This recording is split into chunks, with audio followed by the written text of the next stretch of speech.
Was President Trump responsible for the insurrection on the Capitol? I don't think the speech he gave that day caused what happened. I think everything that he was saying from election night forward incited people to that level of anger. I mean, that makes it worse. That's worse than one speech. Well, that's my point. My point is that I think people minimized what happened on the 6th by pointing to the speech that he gave on the ellipse on the 6th. It sounds to me like you're saying he was responsible for it. What I'm saying is that you can never be wholly responsible for the conduct of other people. And each one of those individual people are responsible for what they did. But would they have done that if they had not heard from their candidate, the president, that it was a bunch of, that it was rigged? I don't think they would have gone there if they thought the election had been fair. Fascinating. I mean, a fascinating answer, Dana. What do you make of the timing of the answer to that question from Chris Christie? What is it? Well, you know, he has a new book coming out, and like a lot of people.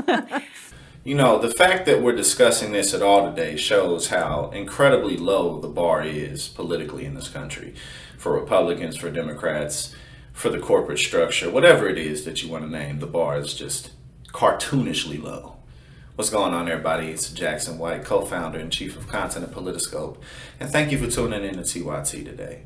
Now, what I mean when I say that the bar is incredibly low is that when people do the equivalent of saying that the sky is blue, we all fawn and we lose our minds.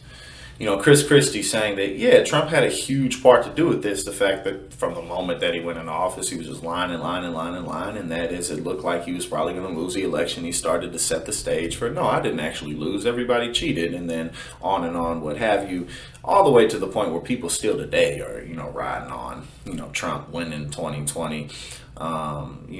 69, what was it, 60% or upwards of 70% of the Republican voters, say they believe in Trump won the 2020 election is an essential part of what it means to be a Republican. We've talked about that statistic many times.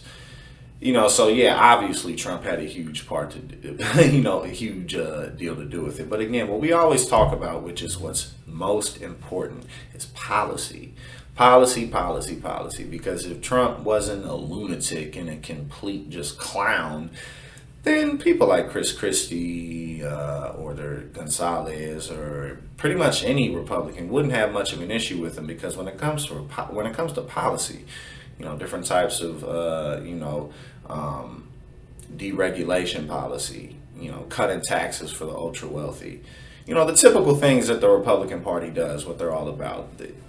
When it comes to policy, they're all for that. When it comes to racist policies with immigration, they're all for that. When it comes to coming together across the aisle with the Democrats to increase the military budget, they're all for that.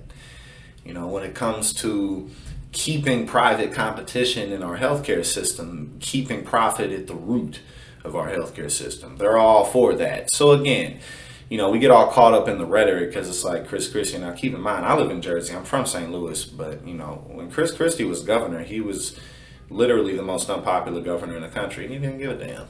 You know what I'm saying? So again, this is a guy who you might have some beers with, or he might be, a bud. But he's just a career politician. And there's a good opportunity right now for him to come out publicly against Trump with the elections coming up. So let's not get too carried away with this, because it's very obvious. Of course, Trump is a leading culprit to what happened January 6th. Him not even stepping in to do anything about people saying, hang Mike Pence, which is a lot of what's going on in the media now, talking about, still talking about that. The guy's a lunatic. The guy's an idiot. The guy's a moron.